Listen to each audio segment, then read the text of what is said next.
Sounding natural when giving the same talk hundreds and hundreds of times can be a bit of a chore. But think about it. If you've ever seen a Broadway play, they're doing that 8 times a week for sometimes years on end.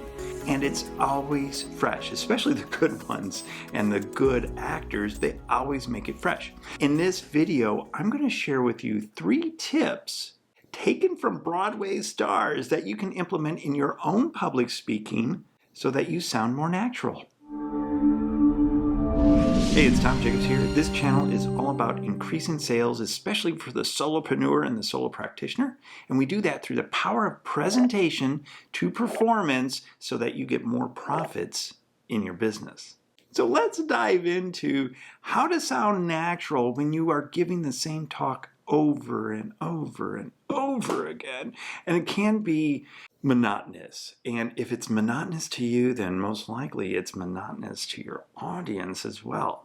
In fact, I worked for this guy who would do the same talk over and over and over again, and it sounded like that. In fact, sometimes he would come off the stage and he would just high-five me and go, "Oh, nailed it." I was like, "Yeah, nailed it in the coffin." But the problem was he did not keep it fresh each and every time for the audience. It may have been his 100th time doing the talk, but for that audience, it was their very first time.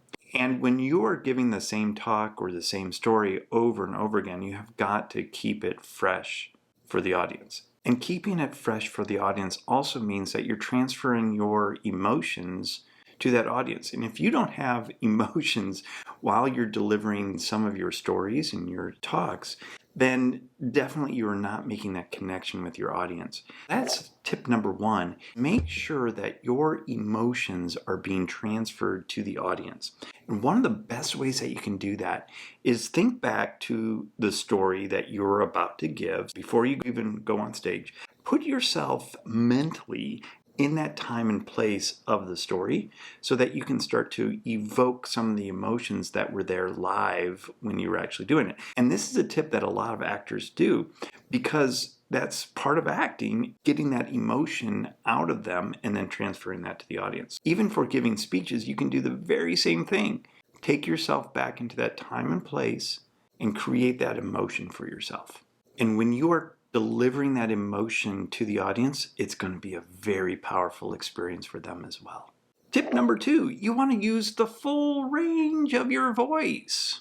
And especially if you're doing a lot of webinars, because a lot of times when you're doing webinars or video work, that's all people really have to go by, especially if your picture is like down in the lower corner and you have the presentation going. They can't really see you and it's just like this talking head, like this. So I like to use my full range of vocal inflections. And I had this really great vocal coach who said, your voice is like a house. Sometimes you need to go down into the basement and then you'll come up to the first floor and you kind of hang out there on the first floor and then go on up to the second floor. When you're a little bit more excited, you go to the second floor, and then where you're really excited, you're going to go to the attic and you're going to hang out there and then you're going to come right back down.